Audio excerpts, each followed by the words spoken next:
আমি অনামিকা। আমি তোমাদের আমার জীবনের একটি সত্যি ঘটনা শোনাব। জামাই বিদেশে থাকায় দেবর আমাকে কিভাবে ঘরের মধ্যে একা পেয়ে জোর করে আমাকে কোলে নিয়ে থাপান থাপিয়ে আমার জীব রস বের করল, সেই সত্যি ঘটনাটা আজকে তোমাদের সাথে শেয়ার করব। বন্ধুরা, পুরা গল্পটি কানে হেডফোন লাগিয়ে টিস্যু নিয়ে তারপর শুনুন। আমার নাম অনামিকা। আমার সংসার ছোট হলেও ভীষণ শান্ত ছিল, কিন্তু স্বামী যখন বিদেশে চাকরির জন্য চলে গেলেন তখন থেকে ঘরটা অদ্ভুত ফাঁকা লাগতে শুরু করল। প্রতিদিন ভিডিও কলে কথা হয়, তবু মানুষের পাশে মানুষের উপস্থিতির অনুভূতি তো আলাদা। একা হাতে সংসার, বাজার, অফিস সব সামলাতে গিয়ে কখন যেন ভেতরে একটা শূন্যতা তৈরি হলো। এই শূন্যতা কাউকে বলা যায় না। সবাই ভাবে আমি শক্ত, কিন্তু ভেতরে ভেতরে আমি তখন খুবই ভেঙে পড়ছিলাম। ঠিক সেই সময় দেবর অয়েন পড়াশোনার জন্য শহরে চলে এলো এবং আমাদের বাড়িতে উঠল। তখনও ভাবিনি ওর উপস্থিতি। অয়েন ছোটবেলা থেকেই ভদ্র, শান্ত স্বভাবের। বাড়িতে উঠেই সে আমার সব কাজে সাহায্য করতে চাইত। জিনিসপত্র আনা, কিছু নষ্ট হলে ঠিক করে দেওয়া, কিংবা শুধু পাশে বসে কথা বলা। প্রথম থেকে উঠে দেবরের মতোই দেখতাম, মানে ভাইয়ের মতো, কোনো আলাদা কিছুই মনে হয়নি। কিন্তু যেদিন অফিস থেকে খুব ক্লান্ত হয়ে ফিরে দেখলাম রান্না হয়ে আছে, টেবিল সাজানো, আর অয়েন হেসে বলল, ভাবি, আপনিই তো সবসময় আমার খেয়াল রাখেন, আজ আপনার জন্য কিছু করলাম। সেদিন একটু যেন অন্যরকম অনুভূতি হলো। সেই যত্নটা আমাকে অদ্ভুতভাবে ছুঁয়ে গেল, কিন্তু তখনও বুঝিনি ভবিষ্যৎ। একদিন রাতে জোরে বৃষ্টি হচ্ছিল, বাইরে প্রচণ্ড অন্ধকার, লাইটও চলে গেল। আমি একটু ভয় পেয়ে বারান্দায় দাঁড়ালে অয়েন টর্চ নিয়ে এসে বলল, ভাবি, ভয় লাগছে নাকি? তার কণ্ঠে ছিল অদ্ভুত শান্তির অনুভূতি। আমরা দুজন বারান্দায় দাঁড়িয়ে বৃষ্টির শব্দ শুনছিলাম। আমাদের মাঝে কোনো গাথা ছিল না, তবুও নীরবতার ভেতরে একটা অদৃশ্য সেতু তৈরি হচ্ছিল। ওর শান্ত স্বভাবের কাছে আমি ধীরে ধীরে খোলা বইয়ের মতো হয়ে যাচ্ছিলাম। আমার একাকিত্ব কমতে লাগল। তখনই বুঝলাম কিছু অনুভূতি চুপচাপ জন্মায় মানুষের বোঝার আগেই। অয়েন সবসময় বলে, ভাবি, আপনি একা সব করতে পারেন না। আমি কখনো সোজাসুজি স্বীকার করতাম না, কিন্তু ওর কথার ভেতরে যে আন্তরিকতা ছিল সেটাই আমাকে শান্তি দিত।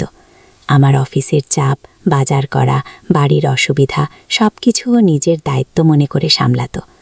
ধীরে ধীরে আমরা প্রতিদিন সন্ধ্যায় চা খেতে বসা শুরু করলাম। আমি অফিসের কথা বলতাম আর সে মন দিয়ে শুনত। আশ্চর্যের বিষয়, আমার স্বামী বিদেশে থাকার পরও আমি কখনো এত খোলামেলা কারো সঙ্গে কথা বলিনি। যেন অয়েন বুঝত আমার প্রতিটি ক্লান্তি, প্রতিটি অদেখা অভিমান। একদিন অফিসে একটা ভুল বোঝাবুঝি নিয়ে খুব মন খারাপ ছিল। বাসায় ফিরেই কান্না চলে এলো। অয়েন হঠাৎ বলে ফেলল, ভাবি, আপনি চাইলে সব কিছু আমার সাথে বলতে পারেন। এত সহজভাবে বলা কথাটা আমাকে ভীষণ ছুঁয়ে গেল। অয়েন আমার পাশে বসল, শান্তভাবে বলল যে আমি একা নই। তখনই প্রথম বুঝলাম ও শুধু দায়িত্ববোধ থেকে আমার যত্ন নিচ্ছে না, কিছু একটা আরও গভীর অনুভূতি জন্মাচ্ছে ওর ভেতরে, আর আমার মধ্যেও। কিন্তু সম্পর্ক, সমাজ, আমার স্বামীর প্রতি দায়িত্ব সব মিলিয়ে নিজেকে আটকে রাখলাম। তবুও মনকে বোঝানো যায় না। আমি নিজেকে দূরে রাখার চেষ্টা শুরু করলাম। কম কথা বলা, প্রয়োজন ছাড়া মুখোমুখি না হওয়া, সন্ধ্যায় চা খাওয়াও বন্ধ করলাম। কিন্তু অয়েন বুঝে ফেলল, সে কষ্ট পেল। কষ্ট পেয়ে জিজ্ঞেস করল, ভাবি, আমি কি কোনো ভুল করেছি? তার চোখের সত্যিকারের উদ্বেগ দেখলাম।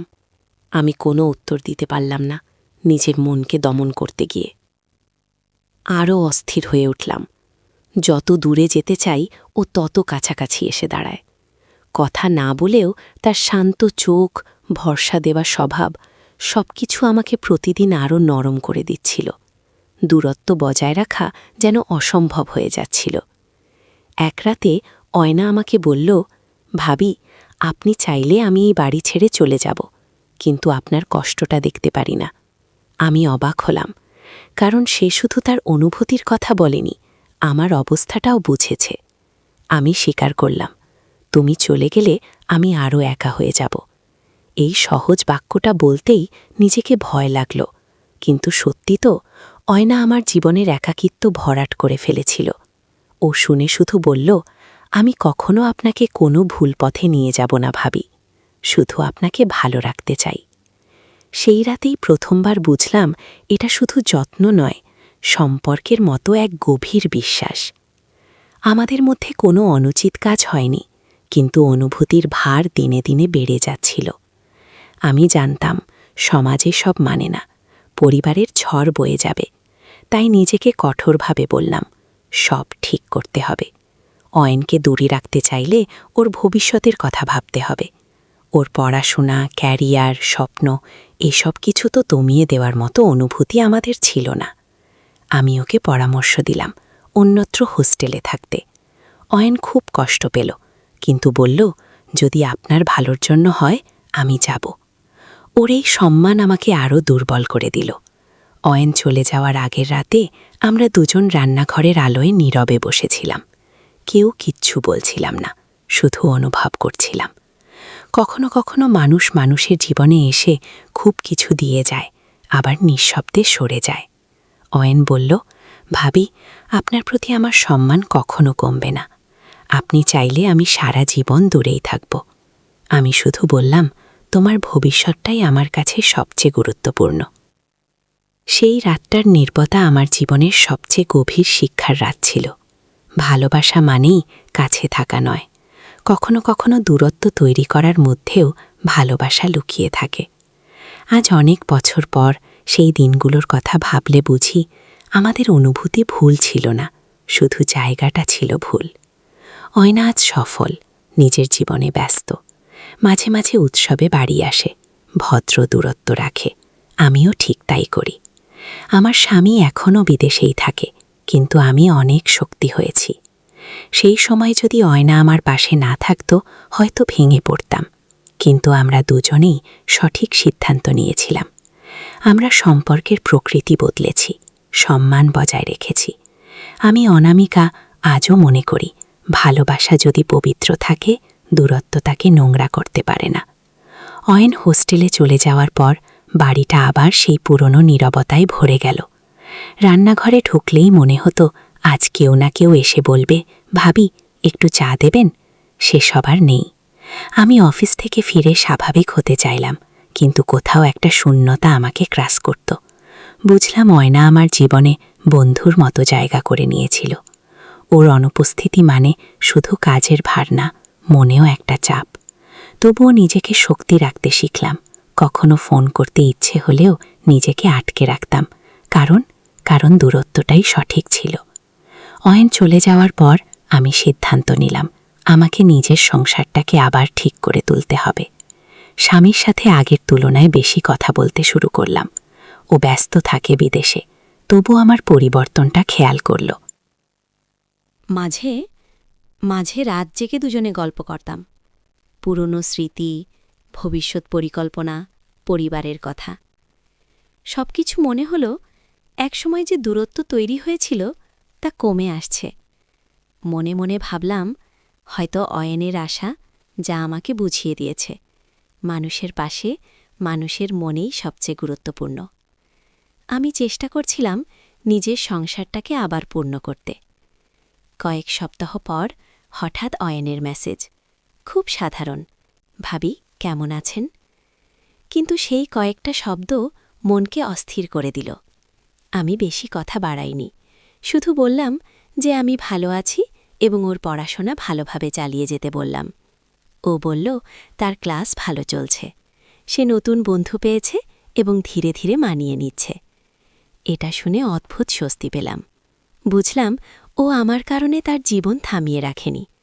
কিন্তু একই সাথে নিজের মনকে আবার বোঝাতে হলো, আমাদের জায়গাটা আলাদা, পথ আলাদা। গ্রামের আত্মীয়রা মাঝে মাঝে জিজ্ঞাসা করত, অয়ন তো তোমাদের সাথে থাকত, কোথায় গেল? আমি হাসি মুখে বলতাম, হোস্টেলে উঠেছে পড়াশোনার জন্য। কিন্তু সেই হাসির ভেতরে কত কথা লুকানো থাকত। কাউকে তো বলা যায় না কেন দূরত্ব দরকার হয়েছিল। সমাজ সবসময় গল্প খোঁজে, ব্যাখ্যা নয়।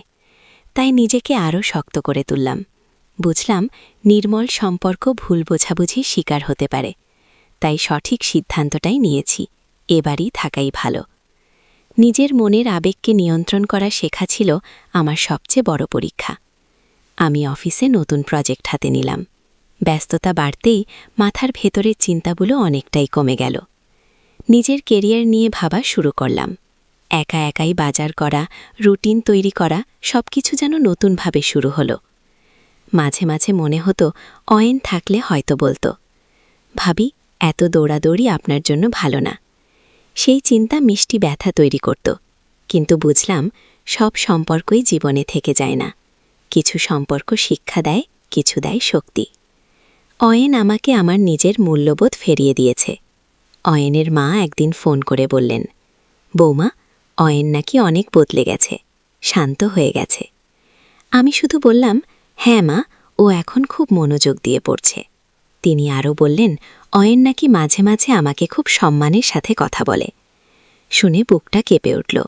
আমি বুঝলাম আমার প্রতি ও শ্রদ্ধা এখনও আছে, কিন্তু সেই শ্রদ্ধাই আমাদের সম্পর্ককে সঠিক জায়গায় ধরে রেখেছে। এখন আর কোনো অপরাধ বোধ নেই, শুধু একটা নীরব স্বীকারোক্তির মতো মনে হয়। মানুষের জীবনে কিছু মানুষ আসে দায়িত্ব শেখাতে, সীমা শেখাতে। হঠাৎ একদিন স্বামী জানালো সে ছুটি কাটাতে দেশে আসবে। খবরটা শুনে আমার বুক ধুকপুক করতে লাগল। এতদিন পর ওকে সামনে দেখলে কেমন লাগবে? আমি প্রস্তুতি নিতে শুরু করলাম। বাড়িঘর গোছানো, রান্না শেখা, নতুন জামা সবকিছু। কিন্তু একটা প্রশ্ন মনকে কাটছিল, আমি কি আগের মতো অনুভব করতে পারব? অয়েন চলে যাওয়ার পর যে শূন্যটা ছিল, সেটা কি এখন পূরণ হবে? তবুও ভেবেছিলাম এটাই তো আমার প্রকৃত জীবনের পথ, আমাকে এই সম্পর্ককেই শক্ত করতে হবে। স্বামী দেশে ফেরার আগের দিন অয়েন হঠাৎ বাড়িতে এলো কিছু জিনিস আনতে। আমাকে দেখে হাসল, সেই শান্ত ভদ্র হাসি। বলল, ভাবি, শুনলাম দাদা আসছেন, তাই দেখা করতে এলাম। আমরা কয়েক মিনিট কথা বললাম। ও বলল সে এখন অনেক ভালো আছে, ভবিষ্যৎ নিয়ে স্বপ্ন দেখছে। আমি বললাম, তোমার জীবনটা সুন্দর করে করে নাও অয়েন, তোমার পথ সোজা হোক। ও মৃদুস্বরে বলল, আপনি যতদিন ছিলেন আমার পথ খুল হয়নি ভাবি। সেই কথাটা এত গভীর ছিল যে আমি চোখ নামিয়ে ফেললাম। এটাই ছিল আমাদের সম্পর্কের সবচেয়ে সুন্দর কিন্তু নীরব বিদায়। স্বামী দেশে ফিরল। ওকে দেখে বুঝলাম দূরত্ব আমাদের দুজনকেই বদলে দিয়েছে। ও এখন বেশি মনোযোগী, বেশি যত্নবান। আমরা একসাথে সময় কাটাতে শুরু করলাম, হাঁটা, বাইরে খাওয়া, ভবিষ্যতের পরিকল্পনা। আমি বুঝলাম আমার ভেতরে যে শক্তি তৈরি হয়েছে তা এই সম্পর্ককেই আরও দীর্ঘ করছে। আমি অয়েনকে ভুলে যাইনি, কিন্তু আমার মনে আর কোনো টান নেই, শুধু কৃতজ্ঞতা আছে, কারণ সে আমাকে একসময় ভরসা দিয়েছিল, আর আজ আমি নিজেই নিজের ভরসা। আজ যখন সবকিছু পিছনে তাকিয়ে দেখি, তখন বুঝি মানুষের জীবনে দুটো পথ থাকে, আবেগের পথ আর দায়িত্বের পথ। আমি দায়িত্বের পথটাই বেছে নিয়েছিলাম, আর সেটাই সঠিক ছিল। অয়েনের প্রতি আমার অনুভূতি কখনো খারাপ ছিল না, শুধু ছিল অসময়ের ভুল জায়গার। আমরা দুজনেই ভুল পথে হাঁটিনি, এটাই আমাদের সম্পর্কে সবচেয়ে পবিত্র দিক। আমি আজ শক্তি, পরিমাত, এরিঙ্গে এবং স্থির। এই গল্প আমি অনামিকা সবসময় মনে রাখব, কারণ এই গল্প আমাকে মানুষ হিসেবে আরও বড় করেছে। বন্ধুরা, গল্পটি ভালো লাগলে ভিডিওতে একটি লাইক আর চ্যানেলটি সাবস্ক্রাইব করে রাখবেন এমন মজার মজার গল্প শোনার।